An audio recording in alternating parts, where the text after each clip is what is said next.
If you have a metal door with a 1-inch round hole in the edge, you will need a drive-in latch.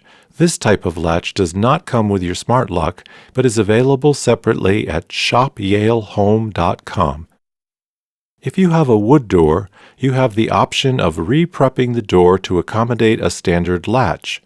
Note that the standard latch has a square plate that sits flush with the door.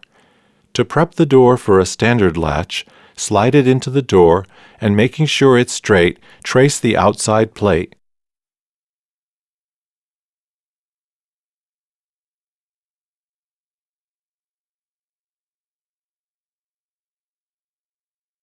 Once you have the door marked, you can chisel out the opening. Using a 1-inch chisel, go around the lines that we drew in the earlier step. Make sure that the bevel of the chisel faces the latch hole.